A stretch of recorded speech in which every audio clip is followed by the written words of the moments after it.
नमस्ते दर्शकों और स्वागत है। आज हम दक्षिण भारत में केरल के शांत फिर भी अक्सर रहस्यमय बैकवाटर्स की यात्रा करते हैं।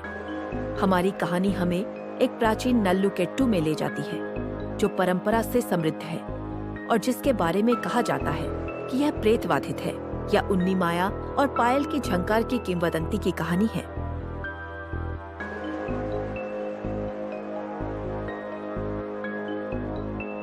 केरल की हरी भरी हरियाली के बीच बसे एक शांत गांव में एक नल्लुकेट्टू खड़ा था।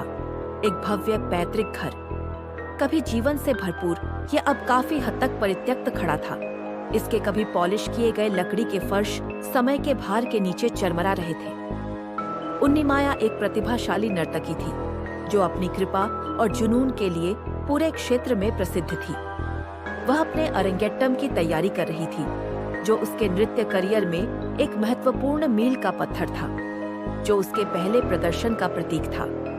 पूरा गांव उसकी प्रतिभा को देखने के लिए उत्साहित था। हालांकि अपने अरंगेट्टम की रात उन्नी माया बिना किसी निशान के गायब हो गई। वह अपने परिवार, अपने सपनों और एक रहस्य को पीछे छोड़ गई जो आज भी नल्लुकेट्टू को सता रहा है। स्थानीय लोग फुसफुसाते हैं कि उन्नी माया की आत्मा नल्लुकेट्टू के भीतर रहती है। ऐसा कहा जाता है कि कुछ रातों में उसके पायल की हल्की झंकार केंद्रीय आंगन में सुनी जा सकती है। ध्वनि को सुंदर और दुखद दोनों के रूप में वर्णित किया गया है, जो उसके अधूरे नृत्य की एक भूतिया याद दिलाती है। एक दिन नृत्य का अध्ययन करने वाली एक युवा महिला उन्नी माया की किंवदंती से आकर्षित होकर गांव में आई।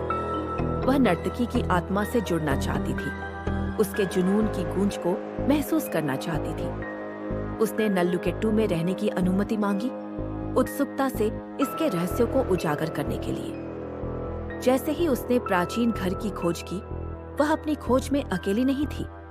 एक असाधारण घटना अन्वेषक स्थानीय विद्या से आकर्षित होकर अपने उपकरण के साथ किसी भी अलौकिक घटना को दर्ज करने के लिए तैयार था। एक स्थानीय इतिहासकार भी नल्लुकेट्टू की ओर आकर्षित हुआ, जो घर के इतिहास और उन्नी माया के आसपास के रहस्य को समझना चाहता था।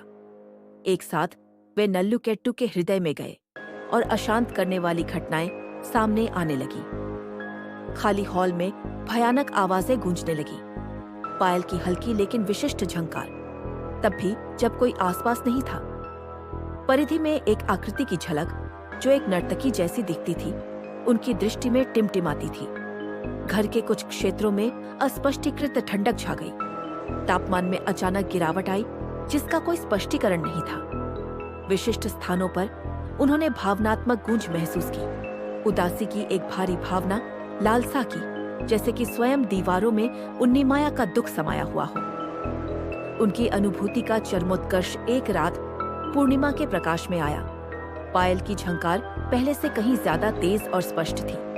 आंगन में एक छायादार आकृति साकार हुई जो एक पारंपरिक पोशाक में एक नर्तकी थी। उसकी गतिविधियां तरल और सुंदर थीं, फिर भी एक अलौकिक उदासी से भरी हुई थी। युवा नर्तकी ने एक गहरा संबंध महसूस किया, साझा जुनून और नुकसान की भावना। असाधारण घटना अन्वेषक के उपकरण खराब हो गए, ऊर्जा की वृद्धि को पकड़ लिया, एक भूतिया छवि। इतिहासकार अतीत के टुकड़ों को एक साथ जोड़ते हुए एक छिपे हुए सत्य का खुलासा किया। एक दुखद दुर्घटना जो उन्नी माया के साथ हुई थी, उसके सपने भाग्य के एक क्रूर मोड़ से कट गए थे।